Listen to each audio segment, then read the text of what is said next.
Assalamualaikum warahmatullahi wabarakatuh. Nama saya Delina Romatilla Mariani dari Ilmu Pemerintahan 2019 kelas B dengan NIM 19105111040.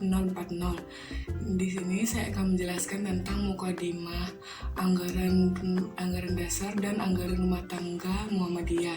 Nah, mukadimah sendiri itu berasal dari kata bahasa Arab yang artinya pembukaan. Di dalam kenegaraan juga ada undang-undang dan pasti terdapat undang-undang.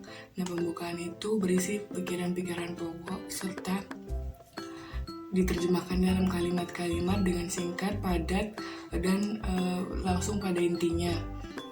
Di Muhammadiyah sendiri sebelum ada anggaran dasar dan anggaran rumah tangga, di awalnya itu pasti ada mukadimah dan dalam anggaran dasar serta anggaran rumah tangga Muhammadiyah yang disusun kisaran tahun 1945.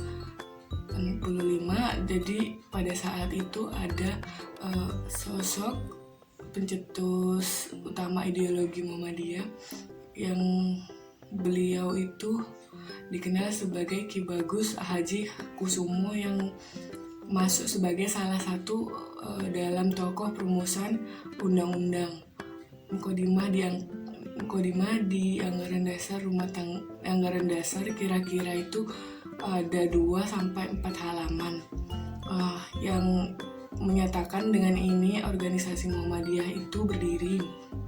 Dan mukadimah itu berisi pikiran-pikiran pokok. Anggaran dasar itu terdapat poin-poin inti yang menjadi landasan-landasan dari organisasi sendiri, dari mukadimah yang diambil dari mukadimah itu sendiri. Kalimat yang sudah ada terumuskan lagi dengan jelas serta dengan adanya pasal-pasal dan bab. Dalam anggaran rumah tangga berisi penunjuk pelaksanakan atau penunjuk operasional yang dijabarkan dari anggaran dasar itu sendiri.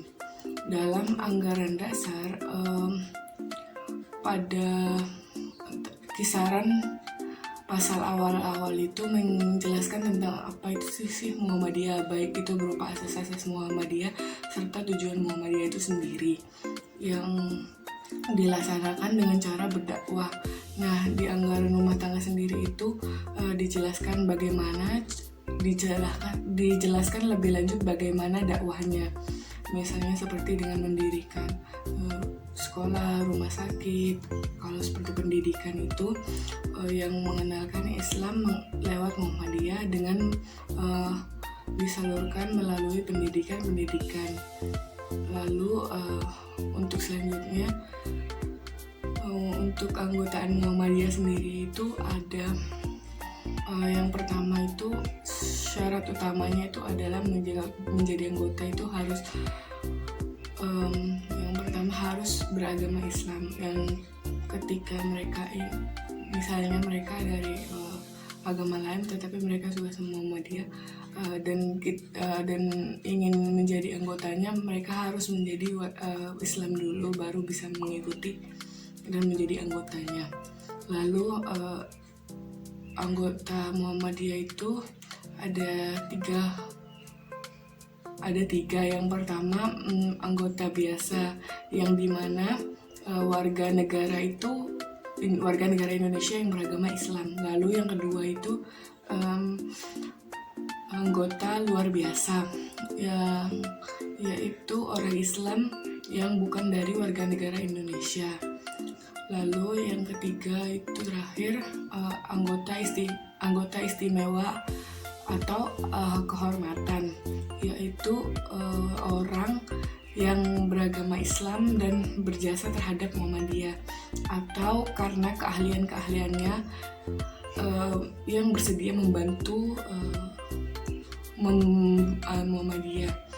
Lalu dalam organisasi Muhammadiyah itu ada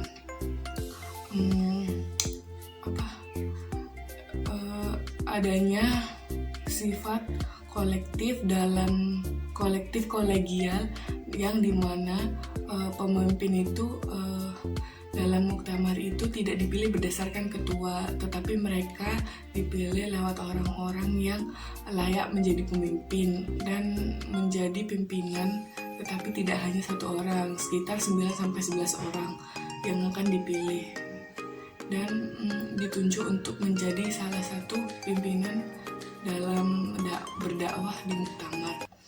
Sekian penjelasan dari saya. Apabila ada kesalahan mohon dimaafkan. Wabillahi taufiq wal hidayah. Wassalamualaikum warahmatullahi wabarakatuh. Terima kasih.